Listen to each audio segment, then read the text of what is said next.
안녕하세요. 정치대학의 임윤선입니다. 오늘 수요일 9시에 찾아뵙지요. 바로 21대 대통령 선거 때문입니다. 큰 이변 없이요. 이재명 후보가 대한민국의 21대 대통령으로 되었고 오늘 6시 21일부터 임기가 시작됐습니다. 기대와 우려가 교차했는데요. 이재명 대통령 시대 과연 어떤 변화가 생길 건지 그리고 지난 6개월간의 정치적 혼돈이 비로소 안정을 찾게 될 것인지 지켜봐야 될 것 같습니다. 그래서 정치대학 오늘은 대선 분석 특집으로 진행될 텐데요. 정치대학 1교시 오늘도 설주환 변호사와 함께 하겠습니다. 안녕하세요. 네, 안녕하세요. 눈이 좀 부었어요. 못 주무셨나 봐요. 그러니까요. 좀 잘 못 잤습니다. 새벽에 일찍 일어나느라고. 그렇죠. 네. 6시 21분부터죠. 네, 이재명 대통령 이제 네. 저기가 없습니다. 인수위가 없이 바로 대통령인데 공식 임기가 시작됐습니다. 최종 득표율이 79.4%, 지난번보다 네.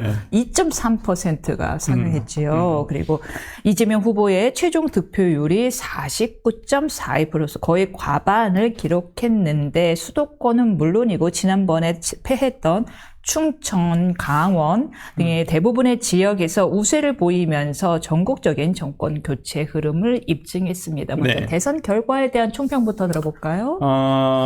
이번 선거가 열리게 된 원인에 대한 결과, 인과관계가 분명했다라고 저는 봅니다. 네. 비상계엄과 어떤 탄핵으로 이어진 조기 대선이었기 때문에 어떤 대통령 선거가 가지고 있는 미래지향적인 투표 결과 어떤 성격보다는 과거에 대한 응징이라는 투표가 훨씬 더 강했다라고 보고요. 결과적으로는 저는 투표율 79.4%에서 보였듯이 양 진영의 보수와 진보의 진영의 어떤 모든 유권자들은 거의 다 저는 나왔다고 봐요. 거의 다 나와서 투표를 했다라고 보고, 그렇지만은 결과적으로는 김문수 후보에 비해서는 이재명 후보가 8% 정도 앞서고, 또 그 8%에 대한 부분을 이준석 후보가 가져갔다는 부분에서는 이준석 후보에 대한 표에 대해서는 좀 분석을 따로 해봐야 되겠다고 생각을 하지만, 어찌됐든 간에 크게 본다고 한다면 진보와 보수가 다 결집을 했습니다만은 아무래도 중도층에서의 손을 들어준 것은 이재명 후보에게 좀 손을 들어줬다라는 부분에서 그 원인은 무엇이겠냐라는 부분은 비상계엄과 탄핵으로 이어진 어떤 그 조기 대선이기 때문에 아마 결과가 이렇게 반영된 게 아닌가 싶습니다. 결국은 심판의 의미가 강했기 때문이다라는 건데 사실 역대 투표율이 굉장히 높았던 이번을 제외하고 제일 높았던 때가 바로 19대 2017년이었잖아요. 네. 그때가 77.3%인가 4%였던 걸로 아는데 네. 심판의 의미가 강할 때 좀 더 많이 투표율이 올라가는 경향이 있어요. 다들 결집을 해야 되니까요. 이번 선거는 조금 근데 특이했던 건 있었던 것 같아요. 그러니까 사전 투표율이 생각보다 높지는 않았었고요. 그 다음에 사전 투표에 대한 어떤 이틀째에 급감하는 주춤하는 모양새 상승세가. 그 다음에 본투표에서 굉장히 많은 유권자들이 쏟아져 나왔다라는 거예요. 그것은 어찌 보면 보수 진영에 계신 분들, 꼭 부정선거를 믿든 안 믿든, 그 다음에 이제 그 사전투표 첫날 이제 부실선거가 나오면서 어떤 사전투표를 주장하시는 분들이 본투표에 많이 나왔다라고 볼 수가 있고, 본투표에서 또 보수 진영에서 나온 것 같으니까 또 오히려 또 진보 진영이 막판에 또 결집을 해서 좀 투표율이 올라가면서 이것이 꼭 투표율이 높은 것이 이제는 어느 진영에, 어느 정당에 꼭 유불리만을 가져오는 것은 아니다라는 게 아마 이번 선거를 통해서 입증이 됐다고 보고, 그다음에 선거 시간이라든지 이런 부분, 8시까지, 보궐선거이다 보니까 8시까지 조금 연장된 것도 있지만은 어쨌든 간에 투표율이 높을수록 어느 정당이 유리하다 불리하다 이런 부분은 이제는 거의 없어진 것 같아요. 일단 진영 자체가 진보와 보수가 거의 5대5인 상황에서 어떤 캐스팅 보트를 쥐고 있는 그러니까 중도권에서의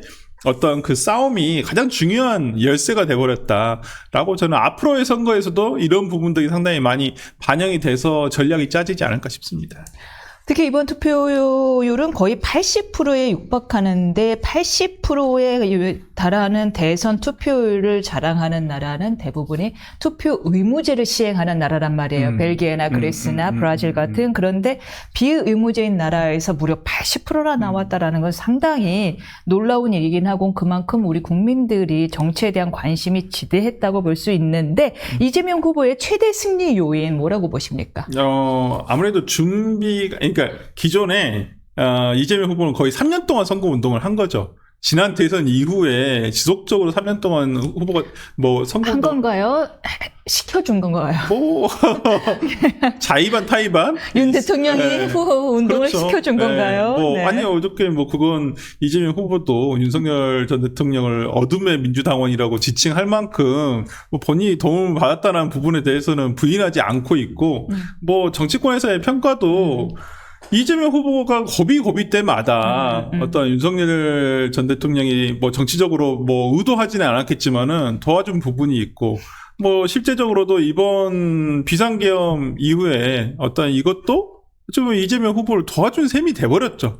결과적으로는 뭐 이재명 후보가 가지고 있던 가장 큰 것은 이제 사법 리스크였는데 그 부분을 윤석열 대통령이 해소를 시켜버린 꼴이 돼버렸으니까 어찌 보면 정말 둘 간에는 지난 대선 때부터 뭐 서로 도움을 주고받고 한 셈이 돼버렸다. 의도치 않은 공생관계. 네, 그렇게 뭐 적대적 공생관계를 우리가 그렇게 일컫습니다만은 이재명 후보가 그럼으로써 상당히 3년 동안, 그러니까 생각을 해보면 저도 한번 생각을 해보면 정말 정치에 관심 없는 국민들이 더 많으시잖아요. 우리는 이제 정치 고관여층이기 때문에 매일 뉴스를 보고 해석을 하는 사람이라서 많이 보지만 정말 정치에 별로 관심이 없고 평상시에 진짜 현생, 자기의 그냥 일에 전념하시는 분들은 아무래도 이재명 후보를 훨씬 더 많이 들어봤을 거 아니에요. 투표장에 들어갔을 때 뭐 자기가 어떠한 가치를 보고 아니면 공약을 보고 후보에 대한 개인 평가를 내서 투표를 하기도 합니다만은 또 그렇지 않은 무당층이라든지 무관심층에서는 아무래도 이재명 후보가 훨씬 더 많이 알려져 있고 유명하다는 부분에서는 김문수 후보보다는 훨씬 더 인지도가 높다라고 볼 수 있거든요. 그렇다고 한다면 이러한 부분에서 차지하는 부분은 이재명 후보가 더 유리할 수밖에 없었다라고 볼 수가 있고 전체 전국적인 득표율에서 이것을 좀 분석을 해보면 국민의힘 김문수 후보가 이번에 TK, PK에서 이기긴 했습니다만은 그 득표차를 더 벌리지 못했다는 부분. 그리고 수도권에서 패배했다는 부분이 좀 가장 큰 패배 원인인 것 같습니다. 충청도도. 맞습니다. 충남이 지난번에 윤석열 대통령을 뽑아줬는데 맞아요. 거기서도 뒤져버려서. 그리고 제일 뼈아픈 부분은 경기도. 경기도에서 제일 표 차이가 컸어요. 두 경기도지사의 맞대결이었잖아요. 그럼에도 불구하고 국민의힘에서는 이번 패배 분석을 좀 해봐야 되겠는데 아마 저는 경기도를 조금 가장 큰 아픈 지점으로 생각해야 되지 않을까 싶습니다. 왜 그러냐면 지금 경기도가 그러니까 국회의원 의석수가 60석 정도가 됩니다. 근데 여기서 단 6석만 국민의힘의 어떤 의석수를 가지고 있고 나머지는 거의 다 그 민주당이 가지고 있거든요. 그러면 표밭이 변해요. 이 표밭이 그냥 민주당 우세인 지역으로 변하게 됩니다. 근데 이게 이게 왔다 갔다 하면 모르겠는데 지금 2번 연속 이러고 있거든요. 만약에 다음 총선에서도 이런 결과가 계속 이어진다면 10년 넘게 어떤 한 정당의 아주 우세 지역으로 바뀌게 된다면 경기도가 지금 민주당 우세 지역으로 바뀌게 되거든요. 그러면 제2의 호남이 되는 거예요. 그렇다고 한다면 민주당은 앞으로 경기도에서 무조건 다수 의석을 가져갈 수가 있다고 한다면 그 성향 자체가 변하게 돼요. 그렇다고 한다면 앞으로의 어떤 선거든 총선이든 대선이든 경기도가 가장 유권자가 제일 많잖아요, 지금. 그러면 1,300명 되더라고요. 1,500명. 인구가 제일 서울보다 많아요. 그렇다고 한다면 앞으로도 국민의힘에서 정말 이 수도권을 어떻게 하시냐. 경기도, 인천, 서울은 뭐 그렇다 손 치더라도 경기도를 어떻게 할 것인가. 이런 부분 정말 신경 쓰지 않을 수 없다. 배 소장님 분석이 맞았네요. 저희 3부에 나오는 배 소장님이 김문수 후보는 딴 데 갈 필요 없다. 제발 경기에만 있어라. 그거였거든요. 근데 이번에 너무 뭐 경기도를 다니시긴 했습니다만은 막판에도 TK, PK를 조금 더 치중을 했을 거예요. 그러면 그건 여론조사에서 내부 단속이 안 된다는 계속 아마 신호가 왔을 거라고 생각이 들어요. 그러니까 지금 외부 확장보다는 내부 단속을 더 공고히 해야 된다라는 어떤 어찌 보면 여론조사 결과에 따른 거긴 하지만은 좀 내부적으로도 이런 전략 미스가 있었던 건 아닌가라는 생각이 좀 듭니다. 뜬금없지만 정말 뇌피셜이지만 윤 전 대통령은 지금 계엄한 걸 후회하고 있을까요? 모르시는 것 같은데. 투표하러 나오시는 거 보니까. 그런데 지금 뭐 이재명 후보의 득표 수가 역대 최다, 민주당이 얻은 선수 중에서 최다라고는 하는데 약간 과반을 얻지 못한 거에 대한 당혹감도 보입니다. 왜 과반을 얻지 못했을까요? 그러니까 이게 약간 네. 당혹감이라는 게 네. 우리가 출구조사에서는 거의 50%를 넘는 결과 또는 51%까지 지상파 3파는요. 뭐 MBN이 제일 비슷했어요. 그렇죠. MBN이 49.몇%라고 거의 했기 비슷하게 때문에 맞췄어요. 가장 네. 지금 오늘 결과치로 본 거 아예 개표 100% 됐었을 때 결과치는 MBN이 오히려 맞았다라는 얘기가 있는데 50%를 넘기냐 안 넘기냐라는 것은 뭐 크게 의미는 없어요. 왜 그러냐면 뭐 1% 차이잖아요. 근데 이제 뭐 아무래도 50%가 넘게 되면 민주적 정당성, 특히나 이제 뭐 지금 이재명 정부는 이 국민주권 정부라고 했으니까 어떤 지금 190석, 범여권 190석의 어떤 의석수와 그 다음에 행정 권한 이거 다 가져가서 그 다음에 어떤 강력한 드라이브를 걸 수 있을 때 50%가 넘는 우리는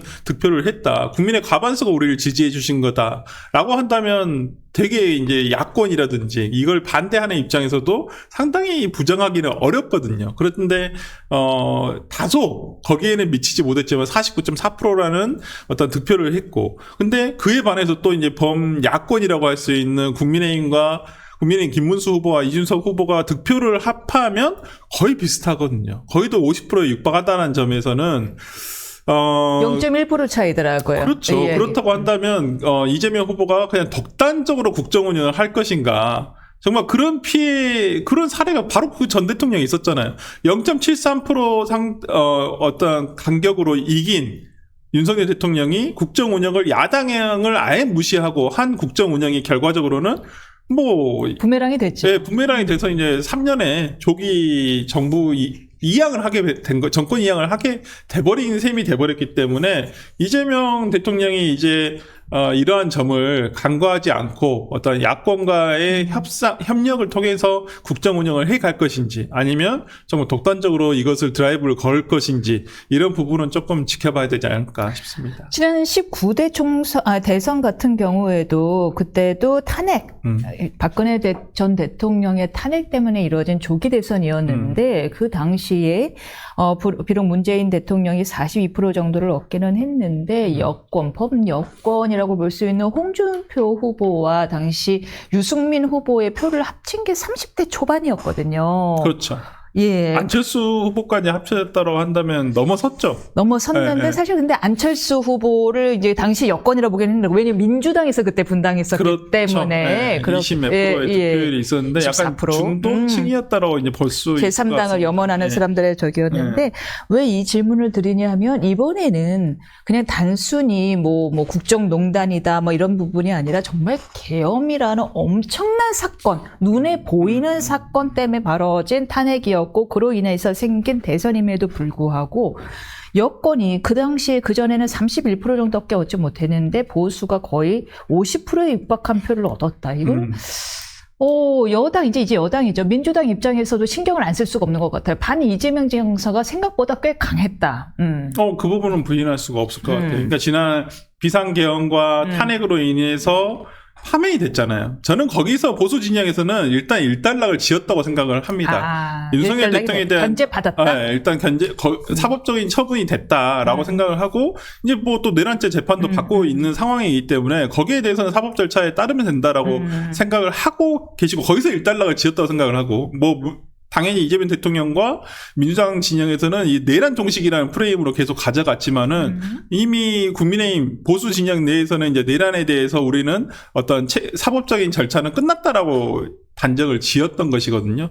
물론 이제 정치적인 책임을 져야 되는 부분은 이제 변론으로 하더라도 어떤 이런 본인들의 입장에서는 헌법재판소의 탄핵 결정으로 어떤 일단락을 지었다라고 생각하는 부분에서는 끝났는데 오히려 그 이후에 보여준 이재명 대통령이 후보 시절에 보여준 언사라든지, 그 다음 민주당이 좀 과도하게 이걸 밀어붙인다. 그 다음에 특히나, 이재명 대통령이 5월 1일 날 파기환송심을 받은 이후에 사법부에 대한 굉장히 압박이 있었거든요. 그러한 부분에서 이러한 사법부의 상권 분립마저도 무너질 수 있다라는 보수 지지층 내에서의 우려가 저는 극대화됐다고 생각을 하거든요. 그러한 점에서 아마 이번 과거에 2017년도에 박근혜 대통령 탄핵 이후에는 보수가 스스로 투표를 포기하는 그러한 상황이었다고 한다면 이번에는 이미 그러한 부분은 지나갔다라고 생각을 하고 오히려 이재명 대통령의 어떤 그 독단적인 부분, 그 다음에 어떤 상권 분립마저도 무너질 수 있다라는 부분에 대해서 우려를 하는 보수 지지층이 저는 쏟아져 나왔다고 보거든요. 그러한 부분에서는 민주당에서도 이 부분 아마 참고를 해야 되지 않을까. 이런 뜻을 조금 받들어야 되지 않을까 싶습니다. 근데 그 상권 분립 훼손에 대한 우려가 보수층을 넘어서 중도층으로 넘어 확대되는 와중에 국민의힘은 그때 단일화 이슈로 야밤에 뭘 하고 하면서 자충수를 그냥 했는데요. 지난 4월부터 어떤 그 국민의힘 경선 과정, 근데 그에 반해서는 민주당의 경선 과정이 너무 재미가 없었다라는 그리고 원래 예정돼 있었던 후보였었고, 그다음에 국민의힘 경선 과정에서 저는 그러니까 이번 저는 어떤 선거 패배 원인을 많이 분석을 이제 되게 될 텐데, 저는 가장 큰 원인은 소위 친윤 그룹들, 그 국민의힘에서의 친윤 그룹들이 가장 큰 패배 원인을 제공했다. 그렇게 보세요? 네, 왜 그러냐면 경선 초입부터 한덕수에 대한 이름을 계속 거론을 했단 말이에요.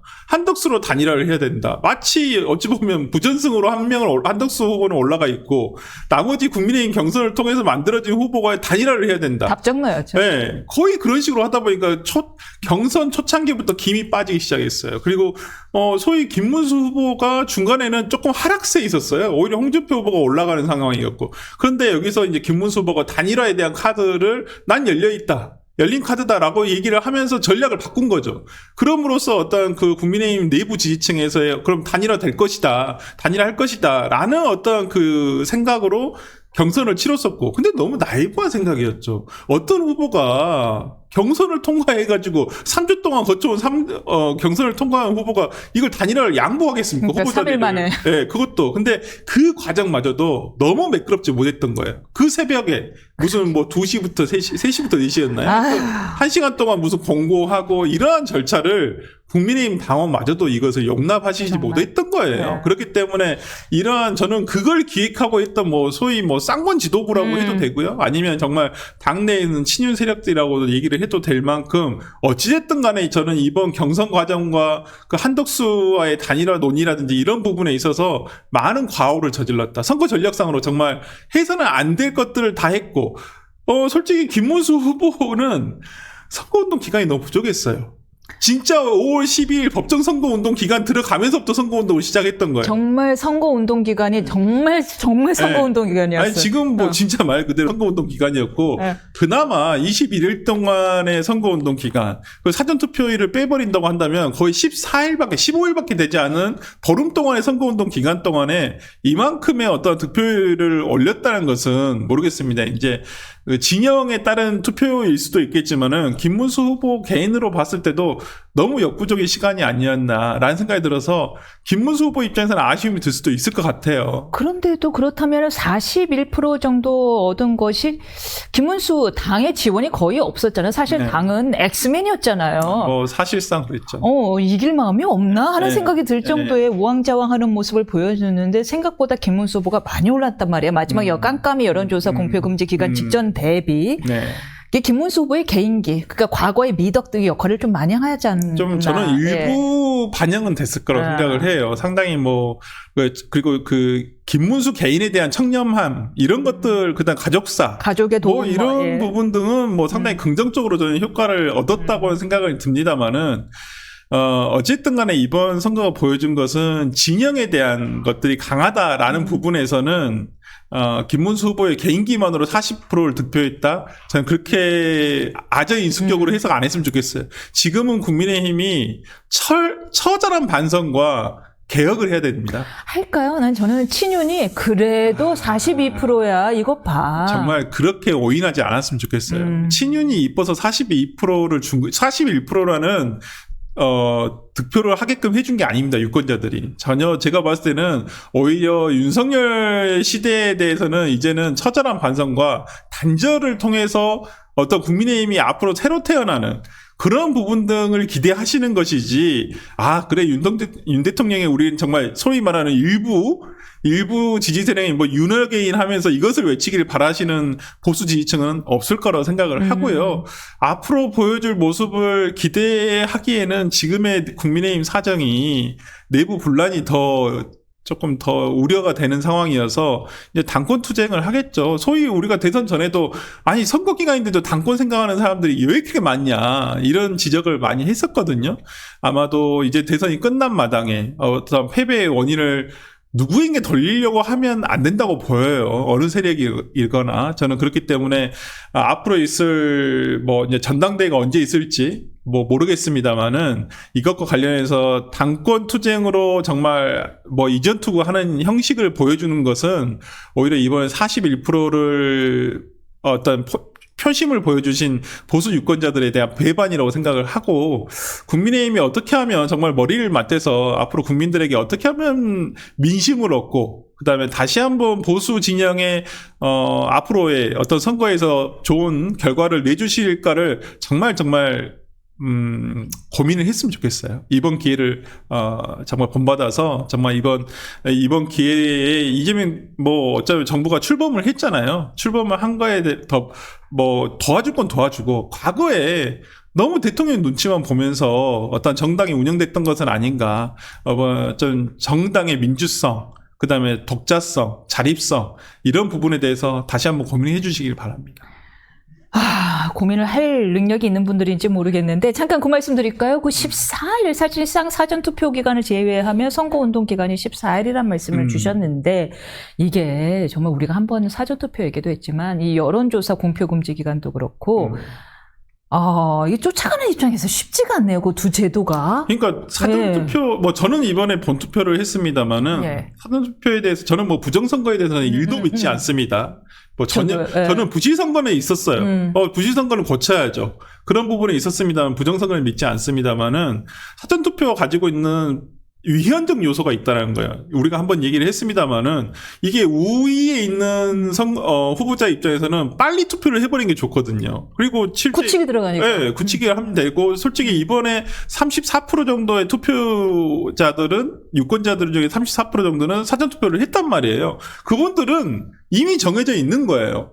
이 후보가 어쨌든 간에. 근데 이번에 선거 막판에 있던 네거티브라면 네거티브고 검증이라면 검증일 수 있는 여러 가지 이슈들이 나왔단 말이에요. 그러한 이슈들이 그 사전투표된 표에는 하나도 반영이 안 됐단 말이죠. 저는 그러한 부분에 있어서는 이건 좀 문제가 있다. 추격자 입장에서는 어떻게 해서든 어떤 이슈든지 만들어내서 상대방의 표를 가져올 수 있으면 가져와야 되는데, 이번에 김문수 후보는 이런 검증, 특히나 이재명 대통령의 아들 부분에 대한 검증이라든지 이게 이준석 후보의 3차 토론회 이후에 불거진 문제, 그다음에 유시민 씨의 발언, 이런 부분 등이 하나도 반영이 안 됐단 말이에요. 그렇다고 한다면 저는 사전투표에 대해서는 재고를 해봐야 된다 생각을 하고, 특히나 또 여론조사 공표기간 금지기간 전에 있었던 여론조사와 특히나 갤럽 조사에서는 당시에 이재명 후보가 49%, 그 다음에 김문수 후보가 34%였어요.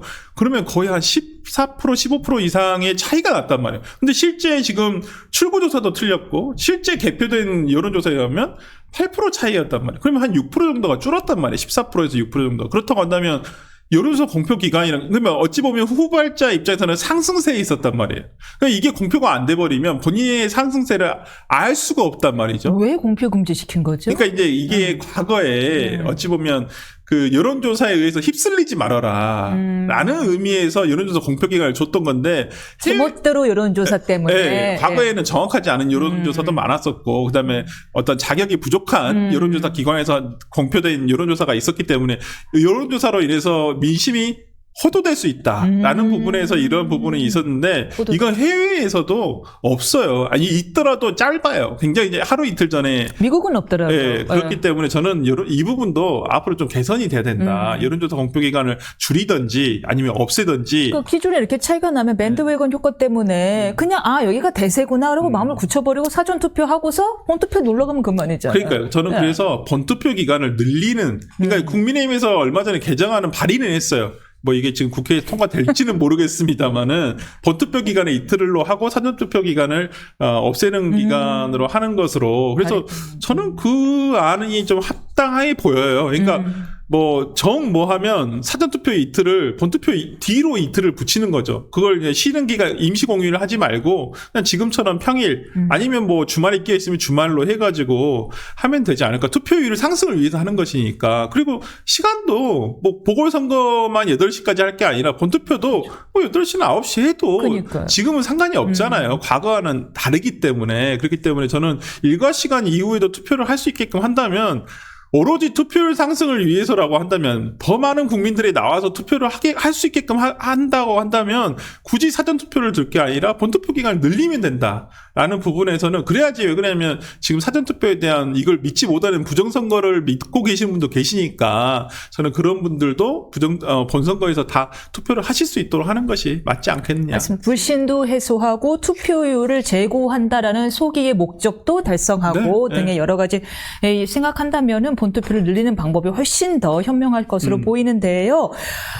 지금 이제 민주당이 이제 여당이 됐습니다. 그런데 이제 민주당이 입법 행정이라는 가장 강력한 권한을 이재명 대통령이 역대 대통령 중 가장 강력한 권한을 가지고 시작하는 대통령이 됐는데 여러 가지 민주당이 추진하는 법안들에 대해서 사실은 이게 이제 중도층들이 끝까지 고민했던 거거든요. 그리고 보수들도 사실은 윤 대통령이 잘못한 거 다 알지만 민주당이 추진하는 법안들이 우리의 삼권분립이나 여러 가지 시스템에 위해를 가할 수 있다라는 우려 때문에 걱정을 했던 건데 지금 추진하는 법안들이 뭐가 있죠? 그러니까 예.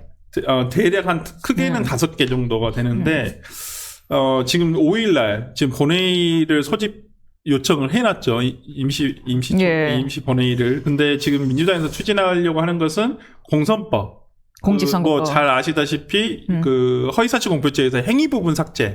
1항의 행위죠. 네, 2항은 남이 반하는 거는 니들은 들어가. 죄 그러니까 받아. 상대방이 나를 떨어뜨리기 위해서 하는 거짓말은 처벌을 하고 내가 당선되기 위해서 하는 거짓말은 너그럽게 보고 그렇게 한다는 숨쉴 공간이고. 네, 근데 이건 좀 그렇게 된다고 한다면 그 문제가 있어 보여요. 그건 1항과 2항의 행위가 다르지가 않은데 어떤 당선 목적이냐 낙선 목적에 따라서 그걸 구분을 한다는 거 이건 저는 위헌법률 제청이 되지 않을까라는 생각이 들어서요. 근데 헌법재판관 2명도 이제 대통령이 또 임명할 텐데요. 아니 그래도 저는 이제는 그 헌법재판소에 대해서 어떤 그 성향에 따라 나누지는 않기로 생각했기 때문에 법리에 판단을 할 거라고 생각을 하고요. 그 다음에 형사소송법 개정안이 그 대통령 재임 시에는 재판 중지가 된다라는 부분. 이 부분은 지금 내일 한다라고, 공선법은 내일 하진 않는다. 6월 5일날 하진 않는다라고 얘기했고, 형사법은 아마 지금 개정안은 올리는 것으로 지금 알려져 있고요. 나머지는 양곡관리법. 네, 여기냐면 지금 민주당에서 가장 먼저 처리를 할 것들은 윤석열 정부에서 거부권으로 인해서 통과되지 못했던 부분에 대해서 지금 아마 가장 우선적으로 통과를 시키려고 할 거라서 양곡관리법은 지금 계속 윤석열 정부에서 2번의 거부권이 행사가 됐기 때문에 아마 이 부분은 우선적으로 지금 처리를 하지 않을까라는 생각이 들고, 그다음에 방송 3법 개정안이 있고요. 그다음에 그 공영방송의 이사회 추천권에 대한 문제이고, 자, 가장 또 시급한 것은 특검법이 아마 발의가 되지 않을까. 내란 특검법, 김건희 특검법 그렇습니다. 등등. 이제 관련 조희대 특검법. 지난 조희대 특검법은 아마 조금 신중하게 처리하지 않을까라는 생각이 들고, 내란 특검법이라든지 김건희 여사 특검법과 관련한, 그리고 최혜병 특검법 이런 부분 등은 지난 정부에서 윤석열 대통령의 거부권 행사로 통과가 안 된 것들이거든요. 대부분이. 정치 보복 안 한다고. 근데 본인들은 이건 정치 보복이라 생각하지 않고 내란 종식이니까. 내란 종식과 어떤 과거에 문제가 있었던 부분에 대한 사법 처리라고 생각을 하기 때문에 뭐 이런 식의 특검법이 통과되지 않을까, 가장 시급하게 통과되지 않을까 싶습니다. 그리고 뭐 지금 개각이라든지 뭐 어떤 그 내각에 대한 인선, 그다음에 이제는 대통령실에 대한 인선, 이런 것들이 아마 시급하기 때문에 이런 부분 거의 아마 그 국회에서 할 수 있는 부분 등은 최대한 빨리 신속하게 하지 않을까라는 생각이 좀 듭니다. 김민석 의원이 국무총리로 이제 임명이 됐는데 어떻게 보십니까? 그러니까 당초에는 무슨 경제통이라든지 어떤 조금 기존의 민주당과 아니면 친명계 인사가 아닌 사람으로 하여금 조금 하려는 의사가 있었지만은 최근 들어서 바뀌었다라고 하거든요. 아무래도 인수위가 없이 출발하는 정부이다 보니까 같이 호흡을 맞췄던, 당내에서 호흡을 맞췄던 인사들과 그 정권 초기에 좀 강력하게 민주당 지지층들이 바랄 수 있는 것들을 최대한 빨리 신속하게 추진하겠다라는 의미가 아닌가. 그런 의미에서 김민석 의원을 아마 지금 국무총리 후보로 지금 올리고 있는 것 같아서, 뭐 저는 뭐 그렇게 하는 것도 그건 뭐 정부의 선택권이잖아요. 뭐 그 정부가 어떻게 하는지 평가는 우리 나중에 유권자들은 선거를 통해서 하면 되는 것이기 때문에 일단은 뭐 이재명 정부가 뭘 하는지를 우리는 좀 지켜보면 되지 않을까 싶습니다. 우리 구독자분들이 설 변호사님에 대한 팬이 되게 설 변호사 팬이 많아요. 가장 객관적으로 말씀을 해주신다라는 데는 아무래도 저는 이제 뭐 호남 출신이시고 민주당 출신이었다라는 배경도 한몫하는 것 같아요. 그럼에도 불구하고 쓴소리를 아끼지 않는 거에서 애정이 느껴지니까요. 자, 새로 출범했습니다. 이재명 대통령인 정부가 출범을 했는데 바라시는 바, 원하시는 바를 짧게 말씀해 주신다면. 저는 이제까지 하신 말씀을 잘 지켜주셨으면 좋겠다. 이제까지 좋은 말씀 많이 하시고 통합 얘기도 많이 하시고 그랬거든요. 이제 우리가 이재명 대통령이 과거에 한 발언 있잖아요. 뭐 내가 존경하는 줄 알았더니 진짜 존경하는 줄 알더라. 정말 이 말씀을 다시는 우리가 다시 회자되지 않게끔 정말 진짜 이재명은 합니다. 라는 얘기가 있었잖아요. 슬로건도 이재명은 합니다였고. 정말 제발 하셨으면 좋겠고, 과거에 본인이 하신 말씀에 대해서 그대로 실천만 해주셔도 정말 대한민국이 정말 좋은 나라가 되지 않을까라는 생각이 들어서 좀 그런 부분만, 실천만 해주시라. 저는 그렇게 말씀드리고 싶습니다. 알겠습니다. 저희는 다음 주에 뵙겠습니다. 고맙습니다.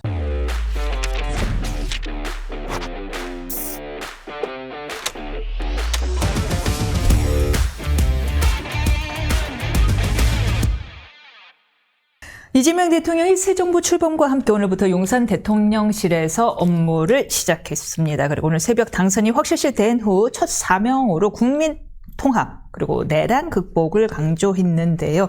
인수위 없이 시작된 이재명 정부 무엇보다 1기 핵심 인선에 이목이 집중됩니다. 정치대학 3교시 배 소장님과 함께 대선 분석 이어가겠습니다. 안녕하십니까? 안녕하십니까? 배추도사 배용찬입니다. 네, 안녕하십니까? 자, 이재명 대통령 탄생시킨 표심의 결정적인 키워드는 뭐였다고 보십니까?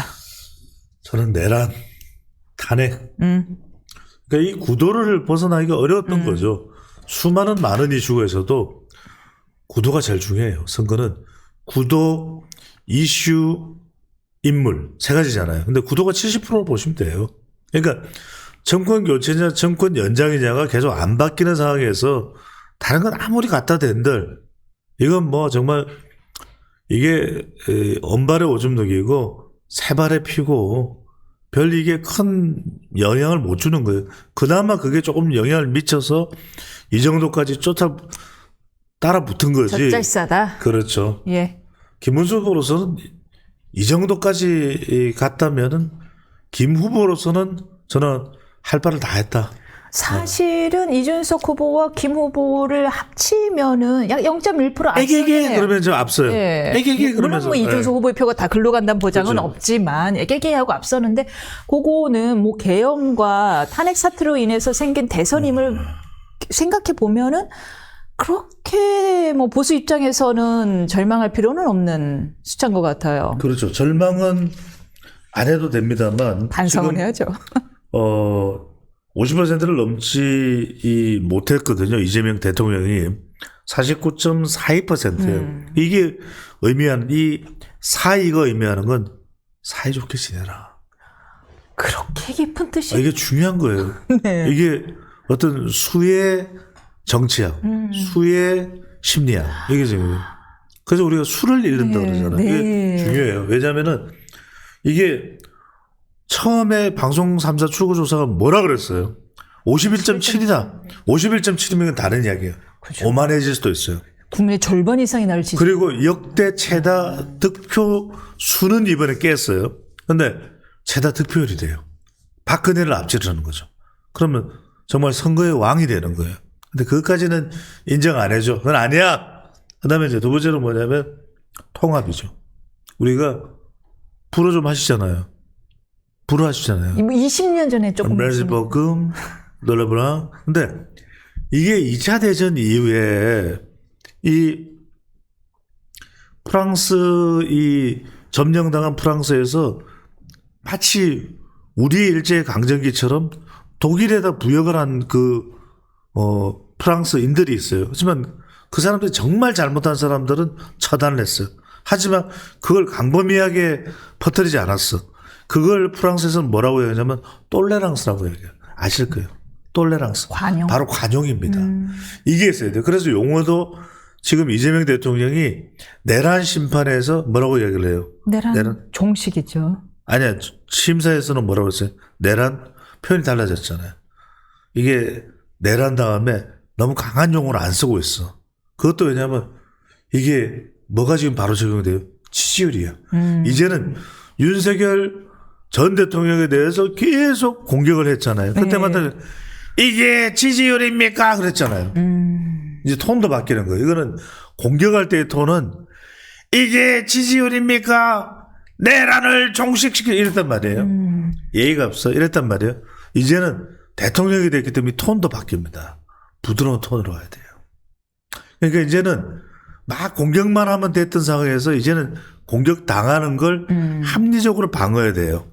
국민들이 지적을 하는 부분에 대해서 매라고 이런 식으로 하면 큰일 나요. 이제 어쩌라고요 하면 큰일 나는 지지율이 거죠. 어쩌라고 이러면은 35% 되는 거예요. 그러면 정말 윤 전 대통령이 겪었던 그 꼬라지가 되는 거예요.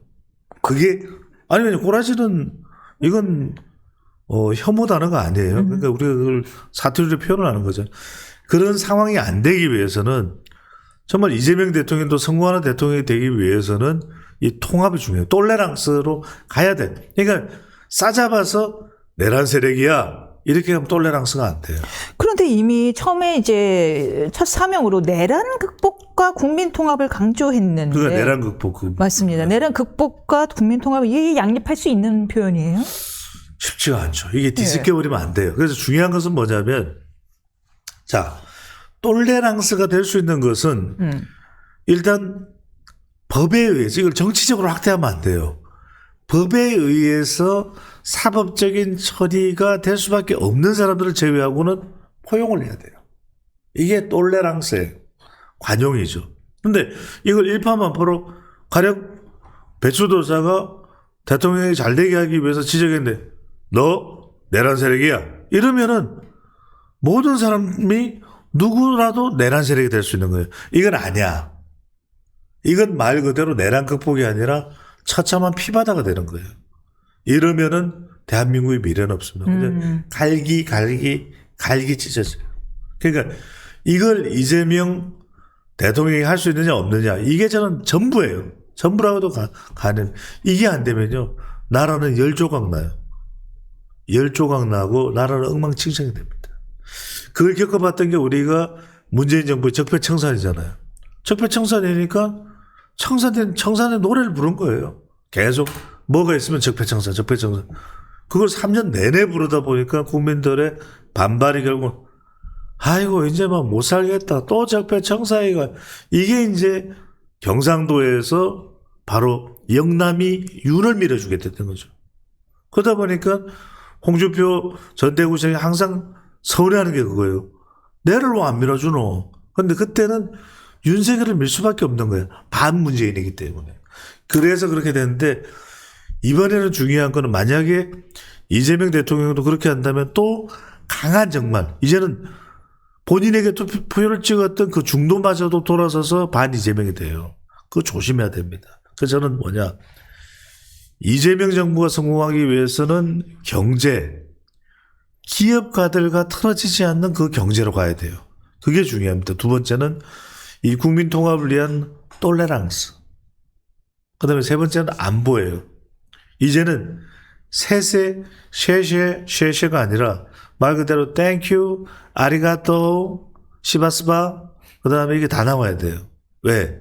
우리는 우리 국익을 위해서 생존을 위해서 미국도 일본도 중국도 러시아도 북한도 다 우리는 우리의 이 국익에 맞게끔 그런 부분들을 저는 지금 하마평에 오르고 있는데 이 외교 차관을 했던 강경한 라인이죠. 조연 외교부 장관이 지금 될지 어떨지 안보 쪽을 맡을지 김현정도 있죠. 통상 쪽 위성락도 있죠.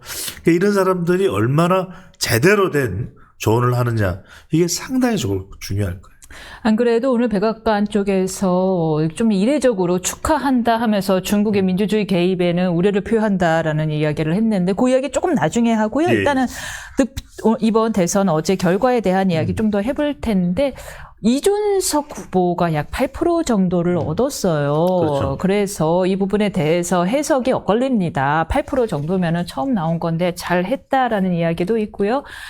무슨 소리야. 만약에 단일화 했으면은 보수가 이겼잖아 하면서 이제 보수의 특히 이 약간 친윤들의 책임이 모두 이준석에게 가는 모양새가 보이는데 이 이준석 후보의 득표율에 대한 소장님의 의견 궁금합니다. 그러니까요. 준스톤이죠. 네. 저는 이제 한마디로 말씀드리면 네. 와 준스톤이 돼야 되는데 이번에는 네. 준스톤이 된 거죠. 그 그러니까 개표 순간, 그러니까 출구조사 발표 순간 그 노란색 실의 표정이 진짜 침통하더라고요. 아무 말도 말 못하고. 그대로 똥 씹은 표정이 된 거죠. 네. 그러니까 이제 네. 이게 의미 부여를 할 수 있는 의미 부여를 할 수가 없어요. 왜냐하면 지금 첫 번째 나올 수밖에 없는 것이 네. 8.34란 말이에요. 득표가. 그러면은 이거 합하면 어쨌거나 간에 1+1은 2로 이제 그냥 이런 일반적 방정식으로만 봐도 이기는 거예요. 그게 2가 아니라 2.53일 수도 있는 거예요. 이기는 거예요. 그런데 단일화를 거절한 것에 대한 이제는 이 책임으로부터 자유롭지가 않아. 물론 모든 걸 다 준스톤 책임으로 이준석 책임으로 돌릴 수는 없지만 또 하나가 뭐냐면 이 친구가 정말 가지고 있는 그 경쟁력이 있어요. 지난 10여 년간 젠더 갈라치기를 한다 그런 다 하더라도 기발란 준석이야. 왜? 이번에도 20대 남성한테는 꽤 많은 득표를 올렸어요. 근데 이 준스톤이 테크니컬한 거는 정말 이 예리해졌어. 이 노련해졌어요. 테크니컬한 거는 기술적인 것은. 그러니까 토론회 때도 이재명 압박하고 이게 좀 너무 선을 넘친 게 이제 넘어가 버린 게 여성 신체 표현까지도 있지만 그런데 서울과학고등학교를 나오고 하버드대에서 경제와 컴퓨터를 이중 전공한 준스톤이 이른바 테크니컬 주는 됐어. 근데 크리에이티브 주는 안 되는 거야. 제가 공장집을 다 비교했습니다. 압도하지 못해요. 압도해야 돼. 적어도 여기서 이재명, 김문수를 둘 다 구닥다리로 만들 정도로 자기 말이 아니라 74살에 김문수, 40살에 이준석을 할 때는 그 공장을 보는 순간 와 젊은 사람은 다르네. 야 준석이 다르다. 크리에이티브 준이 돼야 돼. 그래야 40살의 이준석은 준스톤은 40대를 반하게 해야 돼요. 그게 누구냐면 존 F 케네디예요. 적어도 이준석 정도의 정치 지도자가 될 사람은 여성을 갈라치게 아니라 여성을 더 끌어들여야 돼. 존 F 케네디는 여성들이 오히려 케네디 이렇게 됐단 말이에요.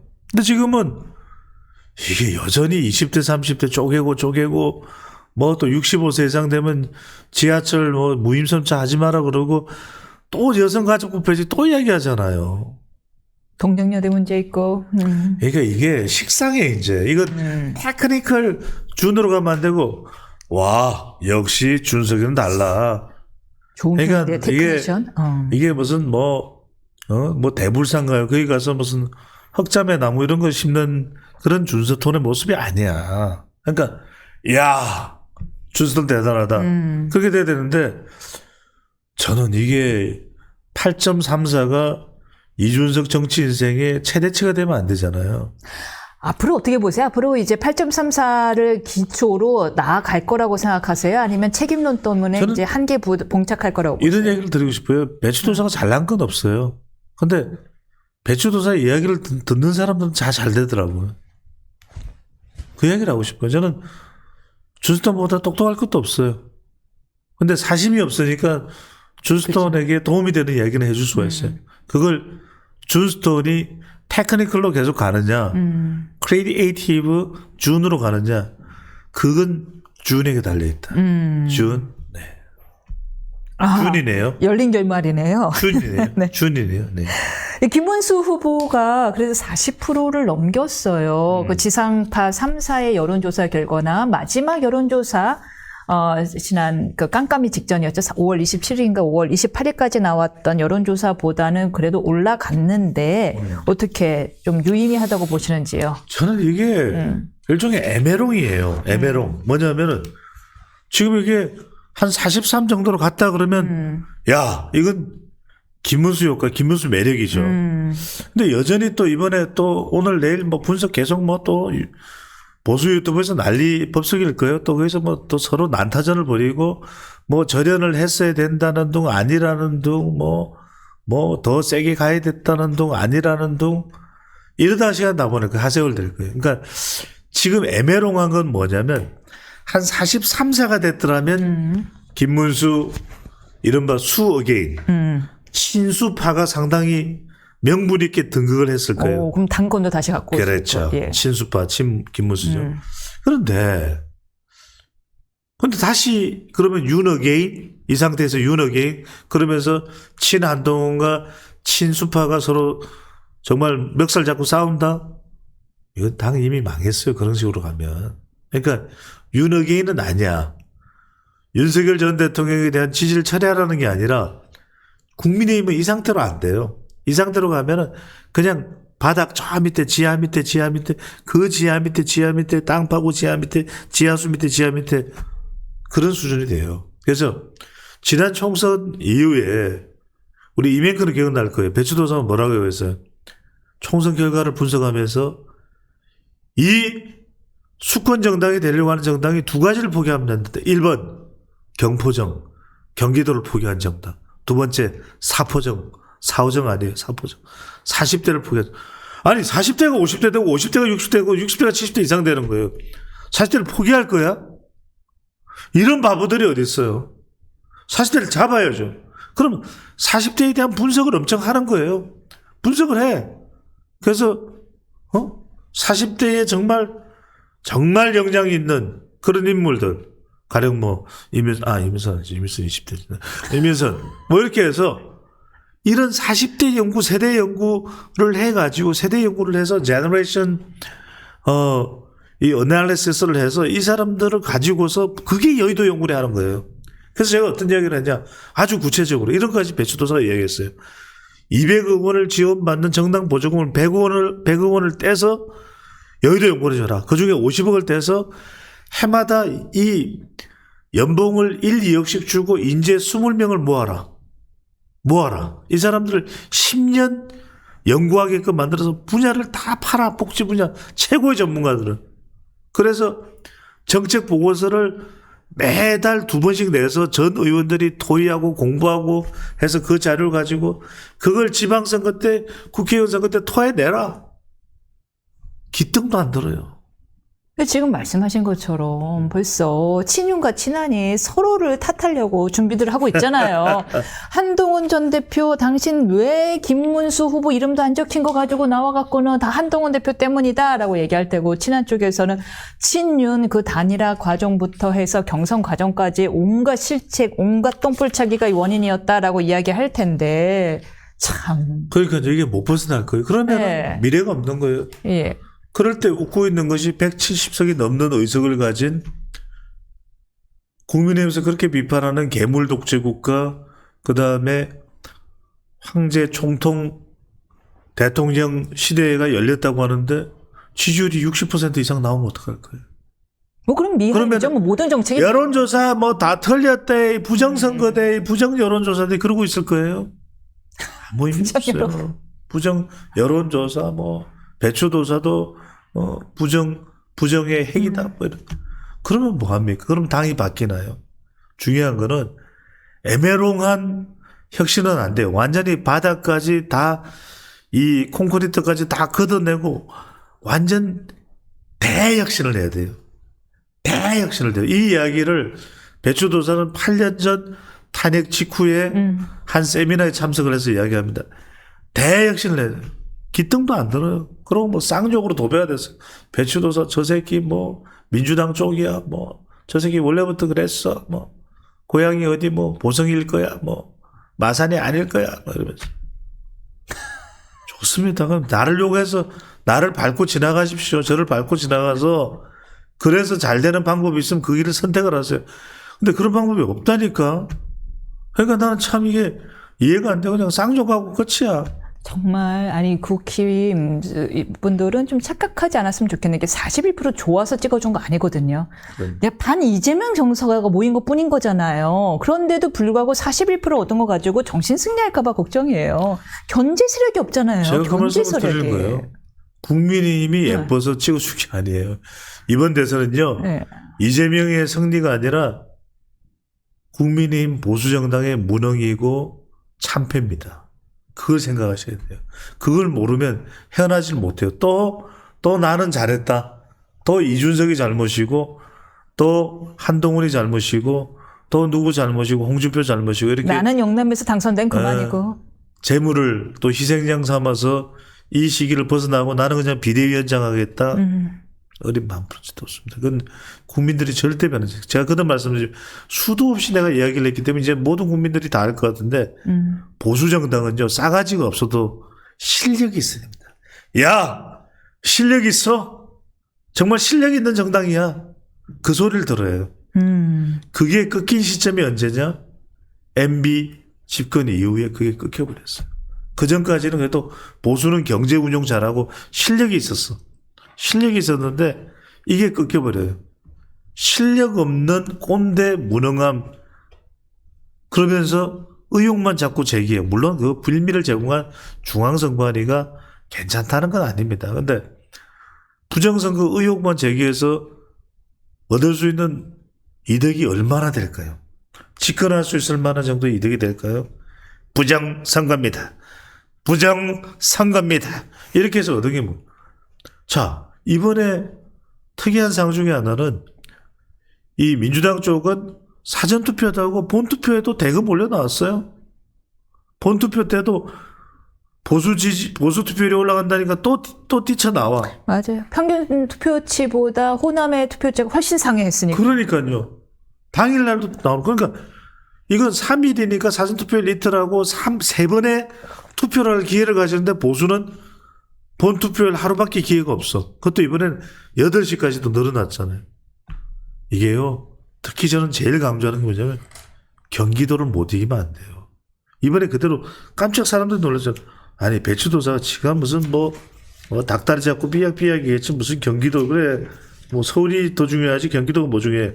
경기도요. 이재명 52.2%, 김문수 37.95%. 여러분들 이번에 280만 표 차이가 났잖아요. 그죠?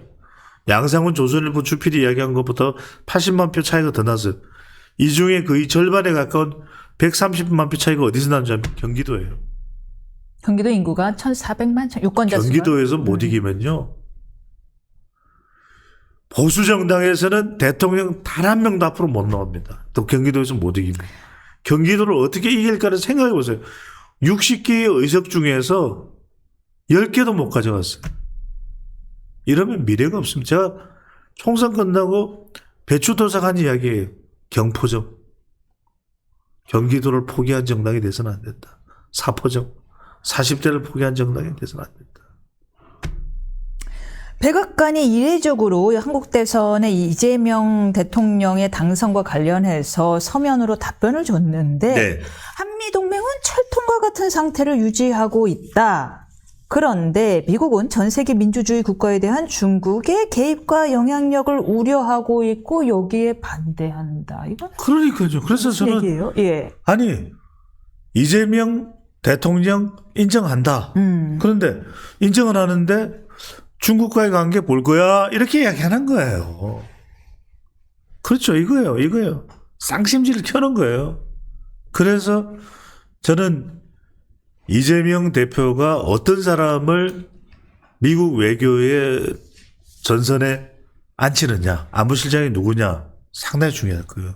미국과의 관계가 껄끄러워지면요, 국내에서는 헤쳐나가더라도 저는 이렇게 봅니다. 제가 그걸 이야기를 했잖아요. 이번에 프레임 전환 이야기하면서 이번 대선이 결국 단일화를 배추도사가 이야기한 대로 가져가지 못함으로써 결과적으로는 사실상은 이재명 대 윤석열의 대결이 되어버렸고 윤석열 전 대통령이 어게인 되는 상황에서의 선거에서 패배를 한 거나 다름없어요. 자, 그런데 윤어게인에서 패배했다. 그런데 네. 지금부터는요. 이재명 대통령의 경쟁 상대는 누굴까요? 트럼프입니다. 윤석열 전 대통령이 아니에요. 트럼프입니다. 트럼프 대통령과의 관계를 어떻게 요리조리 이리저리 어떻게 하느냐가 이재명 대통령의 운명이 달려요. 그럼 산업통상부 장관을 누구로 할 것인지 외교부 장관을 누구 할 것인지 되게 중요하겠네요. 매우 중요해요. 매우 예. 중요해요. 인선 오. 그러니까 트럼프 대통령의 스타일상 예. 그래? 나 안 만나. 10 minutes. 10분 만난다. 바이든은 성대한 국빈 만찬을 했잖아요. 노래도 아메리칸 부르고. 파이. long time ago. 그런 상황이 될 수 있느냐 없느냐. 또 일본과의 관계도 중요해요. 일본과의 관계에서 다시 토착 외구 이야기가 나오는 순간 이게 상당히 어떻게 될지 몰라요. 근데 거듭 말씀드립니다만 민간에서는 한일 관계가 그 어느 때부터 저는 국교 60주년 기념회예요. 이때 갑자기 또 노저펜 상황이 온다. 그거는 과거사의 문제는 과거사의 문제인 것이고 미래는 다른 이야기인 것이거든요. 우리 국민들이 이 챗GPT에서 지브리에 열광하고 있는데 그런 부분들을 잘 봐야 될 걸로 봅니다. 예. 그렇다면 국정 전반의 주도권, 지금 거대 권력을 손에 쥔 이재명 정부가 국정 전반의 주도권을 쥐게 됐는데 그 어느 때보다도 날카로운 커다란 칼날, 양날의 칼날을 가게 되었습니다. 이 앞날 어떻게 내다보십니까? 그렇습니다. 이제 중요한 건 저는 한마디만 드릴게요. 제가 또 오늘 너무 성공합니다만 좀 이동을 해야 돼서 지지율입니다. 지지율을 지금 재판 리스크까지 완전 해소된 건 아닙니다. 이걸 이제 헌법 84조로 묻고 그냥 가. 이런 상태로 이제 진행될 가능성이 높기 때문에 지지율을 60% 이상은 유지해야 될 거예요. 임기 6개월 적어도 하반기까지는 내내 뭐 내년에는 조금 떨어질 수 있다 하더라도 60%. 그 정도를 60% 이상을 유지하느냐 이게 쉽지만은 않아요.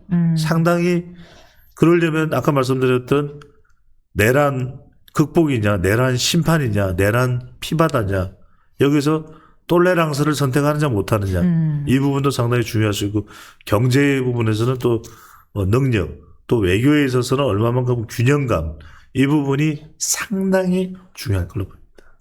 감사합니다. 어여 이동하시기 바랍니다. 예, 감사합니다. 저희 다음 주에 찾아뵙겠습니다. 예, 다음 주에 뵙겠습니다.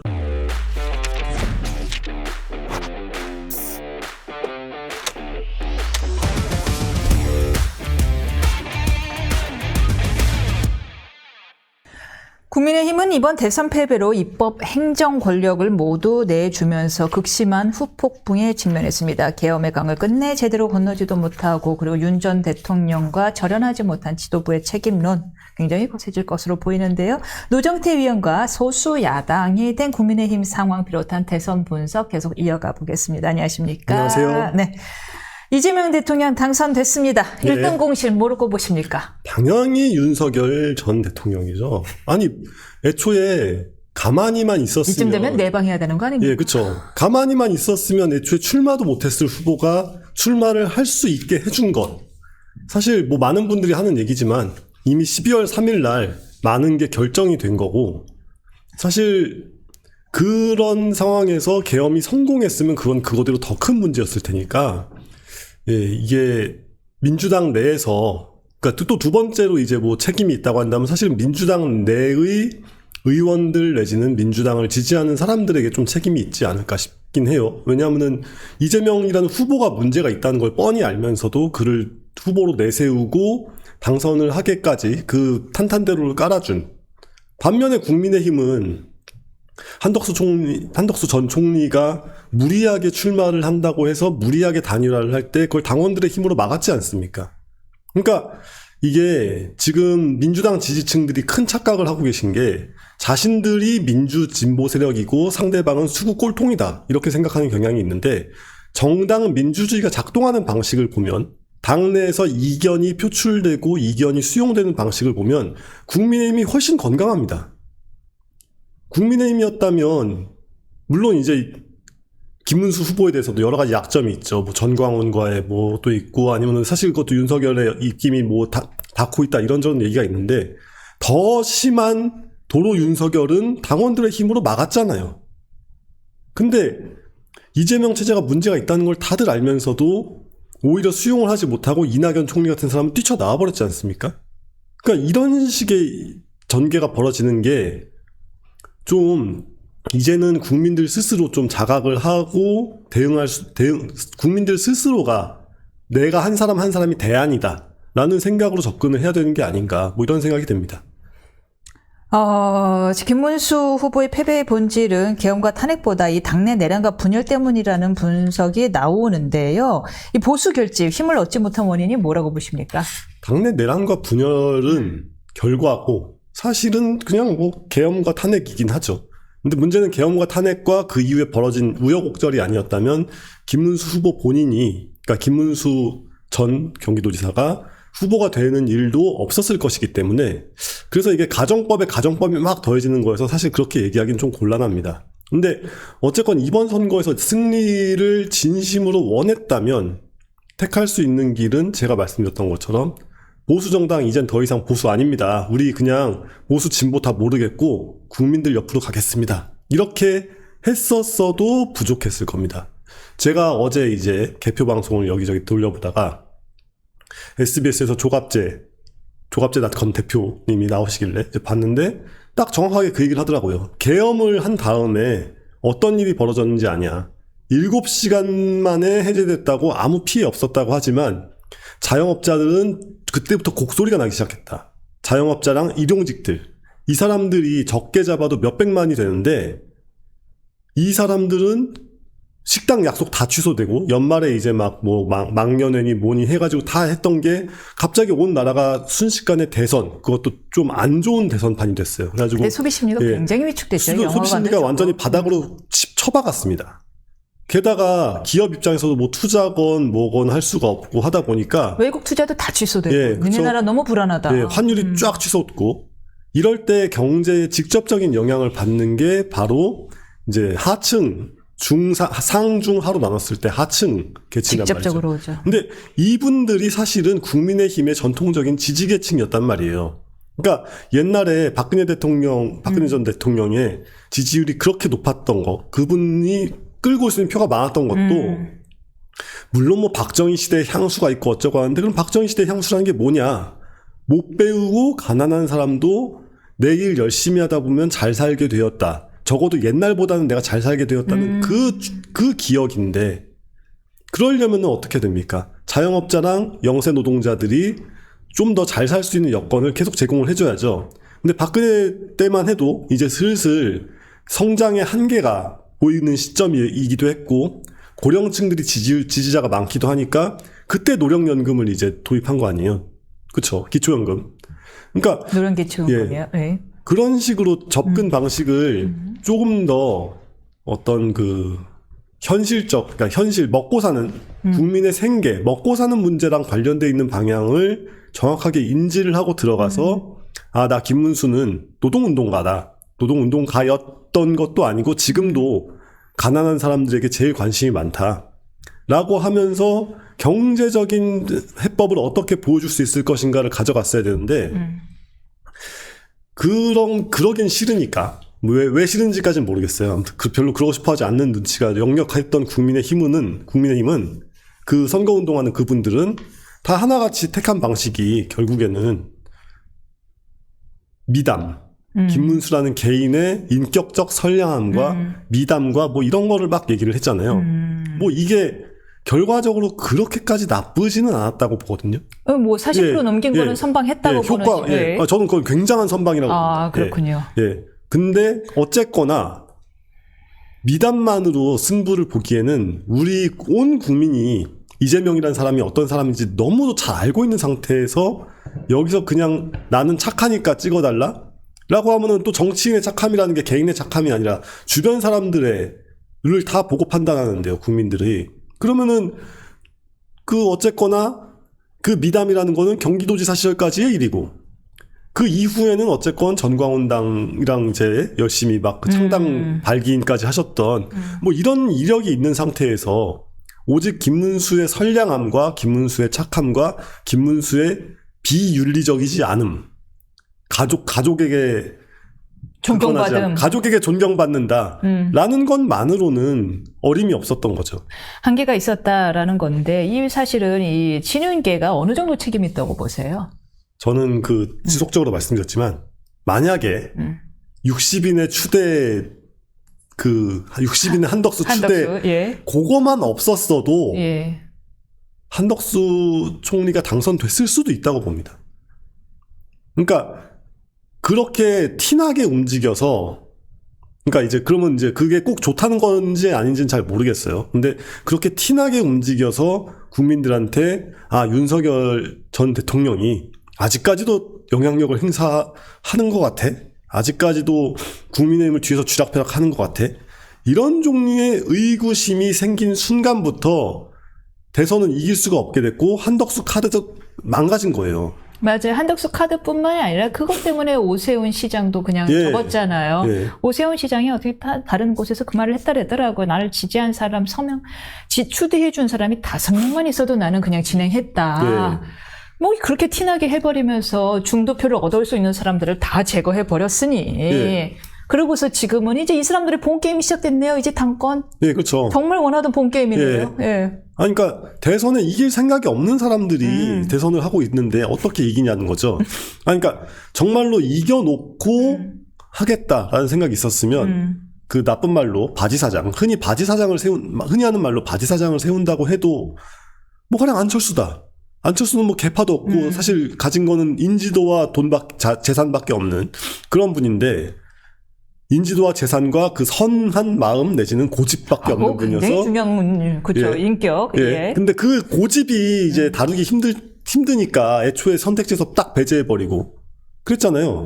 그런데 이번에 잠깐 다른 얘기지만 개표 상황실이요. 다 떠나리고 위원장도 다 떠났는데 안철수 의원 끝까지 앉아 계시더라고요. 그게 안철수라는 사람의 캐릭터죠. 이번 선거도 정말 열심히 돕고 끝까지 앉아 있고 그래서 일각에서는 만약에 안철수 후보가 대선 후보였다면 결과 달라졌을 그냥 이겼습니다. 그냥 이겼다고 보세요? 이긴 선거였어요. 그랬으면. 왜요? 일단은 탄핵에 깨끗하죠. 그러니까 계엄에 깨끗하죠. 그리고 탄핵 때도 찬성했죠. 근데 그런 다음에 보수층이 원하는 어떤 그런 포지션은 또 다 취해줬죠. 만약에 탄핵에서 내란죄가 없었으면 나는 찬성하지 않았다. 그렇죠. 게다가 이제 지금 국민들 전체가 느끼는 불안이라는 게 AI 시대라든가 뭐 이렇게 경제 위기라든가 지금 여러 가지 불안들이 있잖아요. 그런 거에 대해서 직접적으로 대응할 수 있는 유일한 사람이죠. 사실상 이준석도 나는 하버드에서 컴퓨터 공학과 나왔다라고 하니까 뭐 이제 그런 그런 어떤 그 전문성 내지는 다른 사람들에 비해서 이런 이슈를 내가 잘 이해한다, 장악할 수 있다라고 얘기할 수 있겠지만 안철수만 할 수는 없죠. 그분은 진짜 기업을 운영했고 성공했으니까요. 그렇죠. 그러저러한 이유가 있다 보니까 중도층 입장에서 안철수가 나왔으면은 아마도 국민의힘 근데 이제 이런 다음에 또 어떻게 그 균형을 잡느냐의 문제인데 이런 방송을 만들고 있거나 이런 방송을 열심히 보시는 분들처럼 정치에 밀착해 있지 않은 분들은 안철수가 지금 옆에 인선을 할 때 알고 옆에 한두 명 정도가 이제 뭐 아직까지는 친윤계가 있는 것 같고 이런 식으로 복잡하게는 생각 안 한단 말이에요. 그냥 대표적인 인물이 누구냐를 먼저 보고 생각을 하는데 그랬을 때 안철수가 나왔다 그러면 사실 국민의힘 대 민주당의 선거가 아니라 안철수 대 이재명의 선거가 되는 거고 그때는 단일화도 좀 더 용이했을 수 있는. 단일화를 할 필요가 없었을 겁니다. 단일화 안 해도 이겼다? 주저앉을 가능성도 있었어요. 안철수는 다음번 대선에 또 나온다고 치면은 그때도 당적은 국민의힘이지만 제3후보입니다. 예, 그러니까 국민의힘 주류 이게 우리가 왜 사람 서로 딱 하면 뭐 서로 삘이 맞는다거나 이렇게 막 이렇게 서로 이렇게 감이 이렇게 딱 붙는다거나 뭐 이런 게 있잖아요. 그런 차원에서 볼 때 국민의힘 주류가 아니고 앞으로도 아닐 사람이기 때문에 안철수가 나온다는 것은 제3후보, 제3 세력의 후보를 영입해서 낸다는 말과 사실상 거의 동일했단 말이에요. 근데 그 길은 택하지 않은 것은 고분고분하게 말을 듣지 않는다고 판단을 했거나 아니면은 아무리 그래도 윤 대통령 본인을 이렇게 뭐 탄핵을 한다는 거에 찬성한 사람을 그럴 순 없다. 라거나 뭐 여러 가지 생각들이 있었겠죠. 아니면 정말로 이제 뭐 그러니까 컨트롤이 된다고 어느 정도 컨트롤하고 있었다고 친다면은 걔는 안 돼. 뭐 임마 그런 소리 해. 하면서 이렇게 딱 전화를 끊었다거나 뭐 이랬을 수도 있는 거고요. 여러 가지 이유가 있을 테지만 한때 당의 적이라고 규정한 적도 있었고요. 그렇죠. 그러니까 필승 카드도 있었고 승부를 해볼 만한 카드도 있었어요. 한동훈 같은 경우 한동훈 전 대표는 승부를 해볼 수 있을 만한 근데 제 생각에 기껏해 한 3대7 정도지만 어쨌건 승산이 없지 않은 후보가 있었는데 거기서 돌고 돌아서 승산이 매우 희박한 후보로 돌아와 놓고 계속 배신자 프레임은 배신자 프레임대로 돌아가고 있고 뭐 이러면은 선거가 되지 않죠. 지금 이제 공격의 화살이 이준석 후보에게 가고 있습니다. 단일화를 하지 않았다는 이유로요. 예. 예, 저는 요도 발언만 하지 않았어도 10% 발언하지 않았어요. 예, 그건 발언하지 않았습니다. 그냥 젓가락이 젓가락. 죄송합니다. 예. 젓가락 발언만 하지 않았어도 10%를 넘겼다고 장담은 못하겠지만 지금보다 많이 받았을걸요. 그러니까 나를 사람들이 왜 좋아하는가를 정치인이 정확하게 알아야 될 필요가 있는데 나를 좋아하는 이유가 뭐냐라고 했을 때 어떤 분이 제가 최근에 대화할 때 정확하게 얘기를 한 게 있었는데 이준석 지지자들은 좀 내가 남다르다. 내가 조금 더 이 당도 저 당도 이렇게 이 당과 저 당 그리고 이 당과 저 당의 지지자들까지도 좀 구리기 때문에 나는 조금 더 특별하고 깨끗하다. 이런 느낌을 갖는 사람들이 그쪽으로 많이 흘러간다. 개혁신당 쪽으로 많이 흘러가는 거다. 지지자로. 그런데 여기서 갑자기 뭐 본인이 고발과 폭로의 목적이 있다 한들 대선 토론이라는 자리에서 그런 얘기를 꺼내는 순간 실망해서 떨어져 나간 표심들이 꽤 될 것이다. 근데 저는 그게 맞다고 보거든요. 그러니까 나갔다 보시는군요. 예.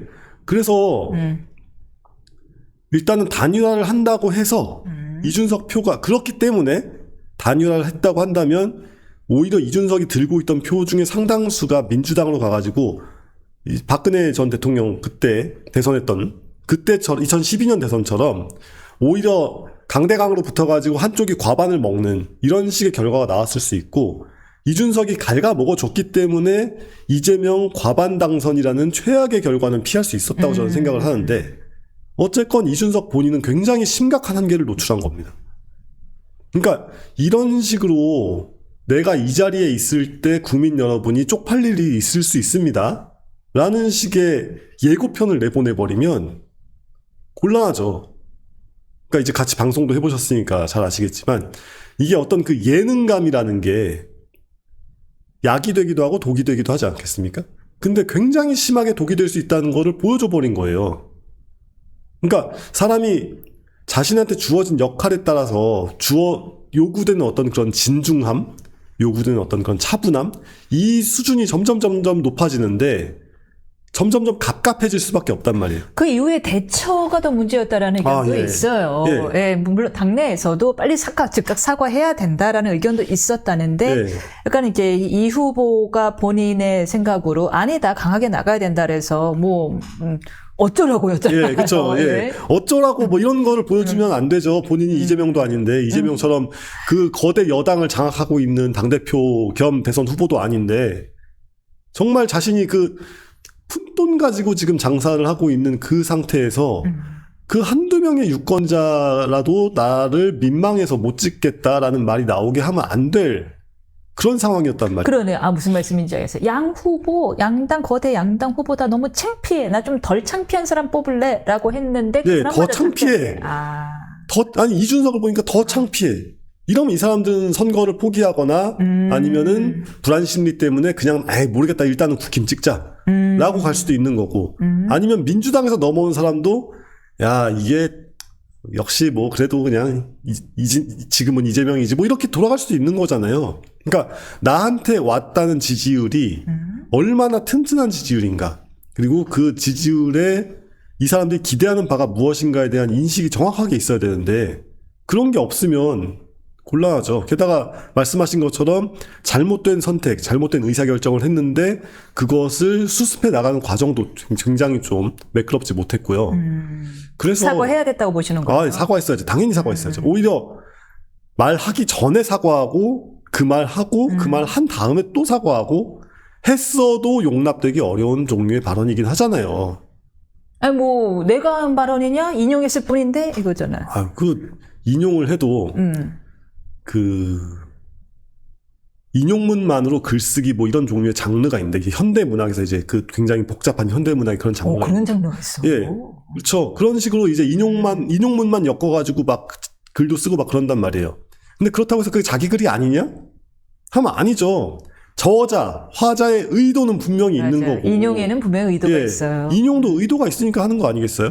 그렇다고 해서 인용문을 하나하나 따져가지고 이건 다 네 생각이지 이런 식으로 할 게 아니라 전체적인 맥락과 흐름을 봐야 되지만 전체적인 맥락과 흐름 자체가 이준석이라는 이제 갓 40살이 만으로 40살이 되어서 대선 무대에 처음으로 발을 디딘 후보가 어떠한 방식으로 특정인의 뭐 이제 그 사실 그거 허위 사실이라고 치더라도 어떠한 방식으로 특정인의 인격적인 요소랑 연결되어 있는 이야기를 공식 석상에서 꺼내는가, 굉장히 심각한 문제였습니다. 심각한 문제였다. 그런데 이제 이 8%의 지지율에 대해서는 어떻게 보십니까? 사실 국민의힘 입장에서는 최악은 면했다 이러고 보고 있고요. 왜냐하면은 이재명 대통령도 50%를 안 넘었고 뭐 이준석 후보도 10%를 안 넘었고 최악은 면했다라는 입장으로 보고 있는 것 같고, 개혁신당 입장에서도 또 지지자들은 8% 괜찮아, 나쁘지 않은 수치야. 우리 이제 지방선거가 있어.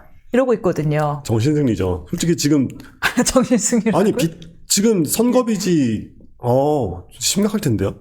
뭐 한 30억에서 50억 이야기가 나오고 생각보다 많이 안 썼다고 얘기를 해요. 그래도 그래도 그게 10%를 넘겼냐 아니냐에 따라서 확연한 차이가 있죠. 그게 빚이라는 것은 아무리 그러니까 액수 전체가 크냐 작냐가 중요한 게 아니라 당장의 내 캐시플로우가 이제 그게 막히냐 아니냐가 더 중요한 문제 아니겠습니까? 그런데 그러면은 그냥 단적으로 이걸 따져보면 돼요. 뭐 제가 자료를 오늘 본 건 아니지만 대선 끝나고 후원금이 얼마나 더 들어왔냐 내지는 대선 끝나고 당원이 늘었냐 줄었냐 등등을 보고 생각을 해야지 그냥 뭐 8%면 괜찮네 이거는 자기들끼리 그냥 좀 이렇게 기분을 취업하려고 하는 얘기일 뿐이고 실제로는 그게 어떤 결과인지는 좀 두고 봐야 되는데 기대치가 그거보다 높았기 때문에 내부에서는 아마 지금 좀 분위기 좋지 않을 겁니다. 뭐 그럼에도 불구하고 만약에 제3당으로서의 입지를 공고히 할 수 있다면은 30억에서 50억 투자할 수 있는 돈이라고 보거든요. 뭐 후원금을 어느 정도 충당할 수도 있고요. 그러니까 이준석 후보 이 개혁신당의 미래 앞으로 어떤 탄탄대로일까요? 어떻게 보시나요? 아니면 이걸로 인해서 조금 위축이 될 거라고 보시나요? 당장은 한두 번 정도 선거를 더 치를 수는 있을 텐데 위축되지 않을 수는 없을걸요. 일단은 개혁신당의 가장 큰 무기는 이준석이잖아요. 사실 뭐 유일한 무기라고 할 수도 있을 것 같은데.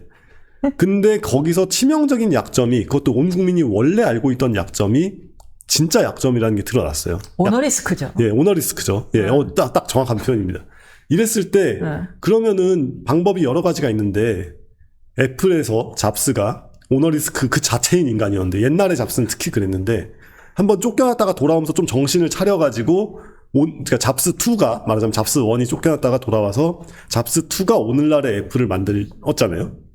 뭐 이런 식으로 오너의 대우각성이 있을 수 있는데 그런 건 진짜 쉬운 일이 아니고 그럼 두 번째는 오너 리스크를 분산시키기 위해서 여러 가지 이렇게 좀 이렇게 일부러라도 자신과는 조금 다른 성향도 다르고 능력도 다르고 한 사람을 이렇게 잘 배치해가지고 정치적으로 해결하는 그게 있는데 3명 있는데 왜? 아니 있는데 빛이 나냐고요. 독자적으로 어떤 그런 존재감 같은 아니 게 보여서 그러니까 그러면 그 둘 중에 한 분을 배치해야겠네요. 그러니까 그런 오케이. 식으로 예. 이게 활동할 수 있는 여지를 줘야 됩니다. 그러니까 지금 제가 잡스 얘기했으니까 두 번째 사례는 한국 기업 경우에 현대가 그냥 현대하면 정주영만 떠올리지만 사실은 포니정 뭐 이런 분들도 있고 그러니까 그 현대가 안에 훌륭한 경영자가 많았잖아요. 심지어 이명박 전 대통령 그 당시 현대건설 사장으로 쭉 떠오를 때 약간 정주영이 일부러 키워준 거 아니에요. 이명박을 일부러 키워가지고 뭐 그 당시 이제 내부에 역학관계가 있었겠죠. 근데 어쨌건 똘똘한데 일 잘하는데 야심이 넘치는데 얘를 키워주면은 사원들의 사기가 완전히 올라갈 것이다. 완전 그 평사원부터 시작해가지고 사장까지 올라가는 이거를 내가 만들어 주겠다라는 의식적이건 무의식적이건 계산을 해서 내가 더 큰 사람이 되기 위해서 내 밑에 큰 놈들을 키워주는 이런 그 그릇 큰 정치를 할 수 있냐 없냐의 관건인데 그릇의 이제 크기가 관건이네요. 할 수 있을까요? 어떻게 보세요? 책을 어떻게 아니 보세요? 저는 실제로 이제 같이 방송에서 만나본 적이 딱 한 번밖에 없는데 네. 여러 번 보셨으니까 뭐 할 말은 많지만 하겠습니다. 국민의힘 얘기를 잠깐 들어보면은 뭐 친윤들이 원했던 드디어 진짜 본 게임인 당권 싸움 이제 드디어 결국 시작할 예. 수밖에 없을 텐데 한다곤 대표의 미래 어떻게 보십니까? 근데 저는 오히려 제가 정치를 보면서 얘기하는 사람들을 볼 때 늘 제일 별로 안 좋아하는 태도가 에이 망할 거면 시원하게 망해야지 그래야 정신 차리지. 전 이런 주변에서 그런 얘기 많이 근데 들죠. 전 그런 말 정말 안 좋아합니다. 네. 세상에 그렇게 뭔가 망하는 게 그렇게 쉽지가 않아요. 오히려 건물에 비교하면 건물을 짓는 건 쉽거든요. 공터가 있고 공터에 건물을 짓는 건 쉬운데 그걸 공터로 되돌리는 건 정말 어렵습니다. 특히 이제 막 철근 콘크리트 같이 단단한 건물들은 이걸 폭파 해체하는 것 자체가 고도의 공학적 능력이 있어야 가능하단 말이에요. 뭔 얘기냐? 정당이라는 게 그냥 정당 조직이 있고 당원 당규가 있고 이래가지고 하는 게 아니라 그 정당을 지지하는 유권자들의 마음이 있기 때문에 존속하는 거란 말이에요. 그러니까 지금 국민의힘 득표율이 30몇 %가 나와버렸다.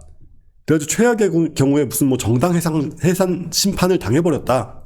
라고 해도 그 국민들의 마음 자체는 사라지지 않습니다. 몇십 석은 얻는 거예요. 예, 그렇죠. 뭐 조국 혁신당도 그렇고 몇 프로만 얻어도 예. 몇 석은 얻는 거예요. 그렇죠. 예. 그런 종류의 국민의 마음이라는 것 자체가 존재한다는 사실을 인정하지 않는 분들이 자꾸 그런 식으로 그냥 에이 망해버려야지. 없어지면 되는 거지. 다시 시작하면 돼 이러는데 그렇게 쉽지가 않고 결국에는 차근차근 한 사람씩 설득해서 국민들의 마음이 바뀌는 수밖에 없죠. 오히려 그러네요. 예, 그렇다 보니까 저는 그래서 40% 넘긴 게 다행이라고 얘기한 게 뭐냐면은 막판에 중반까지 계속 막 과자 먹으면서 라이브 방송하면서 막 이런 식으로 하다가 결국에는 한동훈 대표도 참여를 해가지고 마지막 유세 때는 이제 다 같이 쫙 했잖아요. 그러면은 40%를 넘겼을 때 할 말이 생기죠. 그리고 그래야 국민의힘이 계엄정당이 아닌 어떤 계엄정당의 낙인을 벗을 수 있는 어떤 방향으로 천천히 나아갈 수가 있게 되는 거지. 그게 아니라 막 완전히 망해버렸다? 이런다고 해서 그 당이 없어지겠습니까? 안 없어지죠. 그렇죠. 그냥 그런다고 해서 그냥 무조건 보수당이면 찍는 이제 뭐 그 흔히 말하는 맞네요. 그 고령층 콘크리트 유권자들이 갑자기 막 마음을 바꾸고 그러겠어요? 아니죠. 그러네요. 예, 그러니까 그런 식의 그 청산주의, 한탕주의, 그것도 일종의 정치적 한탕주의예요. 어차피 현실성도 없고 혼란만 가중되고 예, 그렇죠. 그럴 바엔 그냥 달래면서 제일 건강한 경제 세력으로 키워가야 된다. 그런 기대를 버리고 그런 기대를 버리고 정상적인 어차피 당권 투쟁은 할 수밖에 없습니다. 그러면은 정상적인 당권 투쟁을 해야 된다라는 식으로 인식을 바꿔야 되고 그랬을 때 아까 우리 처음 얘기할 때 나왔던 것처럼 안철수 같이 본인이 반윤이었지만 그럼에도 불구하고 최선을 다해서 대선을 뛰었던 대선 주자도 있고, 그리고 뭐 어쨌건 이제 좀 중간에 뭐 이렇게 잡음도 많고 뭐 했고 되게 미움도 많이 받고 있지만 국민의힘이라는 정당 전체는, 정당이라는 그 간판은 계엄에 찬성하지 않았다라는 명분을 만들어준 한동훈도 있고, 또 그 외에 어쨌건 이제 우리가 친윤이라고 부르는 그 좀 의석상으로 다수인 분들도 있고, 그냥 이 구도를 놓고서 당권 투쟁이 어떻게 돌아갈까를 바라봐야지, 국민의힘이 선거를 완전히 폭망했으면 이 사람들이 다 뿅 하고 사라져버릴 거고 그러면은 굉장히 새롭고 아름다운 정치를 바닥부터 만들 수 있을 거고, 안 되죠. 그런 게, 세상에 그런 게 어딨어요. 맞네요. 그 현실적이네요. 근데 손학규 그 세미래 고문이 결국 마지막 유세에 서울시장에 등장하셨어요. 예. 그것도 약간 40% 넘게 넣었는데 어느 정도 기여하지 않았을까 싶어요. 예. 아니 그래서 차라리 이렇게 된 바에야 네. 지금 가장 심각한 정치적 피난민들, 일종의 정치 난민들이 누구냐? 말씀하신 그쪽 분들이죠. 민주당이었다가 이재명 때문에 안 되겠다고 돌아서신 분들. 네. 뭐 예를 들면은 이낙연 총리 지지자들, 예. 그러니까 찐 문파 이런 사람들까지도 어쨌건 뭐 안 찍었을 수도 있지만 찍었다고 가정을 해보면 이런 분들까지도 하나의 뭐로 이렇게 포괄까지는 아닌, 어쨌건 같이 갈 수 있는 어떤 좀 더 건설적인 정치 담론과 건설적인 정치 방향과 이런, 그리고 이제 그 서로 납득할 수 있는 정당 내에서의 의사결정의 룰과 이런 거를 정해가지고 나아가서, 민주당은 어차피 이런 식이면 권력을 한 손에 너무 많이 쥐면은 손아귀에 쥐지를 못하니까 결국은 와르르 쏟을 수밖에 없단 말이에요. 언젠가는 와르르 쏟을 것이고, 그럴 때 반사 쏟을 이익을, 거라고 보시는군요. 아니, 어쩔 수 없는 거죠. 이건 역사의 필연입니다. 근데 이렇게 그런 일이 벌어질 때 얼마나 잘 이삭줍기를 해가지고 이제 더 큰 단단한 지지세를 가질 수 있느냐, 이런 문제에서 지금 이재명의 정치 보복이 나는 정치 보복을 하지 않겠습니다. 어제 싱글벙글하면서 막 다만 내란 극복을 할 뿐입니다. 예, 그런 소리를 막 하던데 그거 믿을 사람 별로 없잖아요. 근데 어쨌건 이제 그냥 우리가 믿는다고 가정을 해보더라도 지금 가장 위험한 분들이 누굽니까? 가장 위험한 사람 한 명을 찍자면 조희대 대법원장입니다. 그리고 그 다음이 전 개인적으로는 오히려 친이낙연계라고 보거든요. 제일 미운 놈은, 그러니까 배신자 프레임. 제일 미운 놈은 원래부터 나랑 싸우던 놈이 아니라 그러니까 나한테 반대편에 갑자기 붙은 놈. 요 놈이 제일 밉죠. 우리 이소부와의 그 박쥐 이야기 나오는 것처럼. 그런데 그런 사람들을 그냥 너네는 수고했다 됐다 라는 식으로 되게 그렇게 그냥 간편하게 니네 표는 고마웠는데 뭐 너네는 우리랑 상관없지 이런 식으로 할 게 아니라, 어떻게 국민의힘을 재구성 재편해야 조금 더 바람직한 방향으로, 어차피 이제 정치 개편은 다가올 수밖에 없습니다. 어떤 식으로 정계는 개편될 수밖에 없고, 단순한 당권 싸움이 아니라 큰 정계 개편을 염두에 두고 움직여야 될 때가 아닌가. 좀 크게 생각해라 예. 라는 이야기인데, 이재명 시대를 맞이하는 국민들 가장 염두에 둬야 할 사안이 뭐라고 보십니까? 참 이게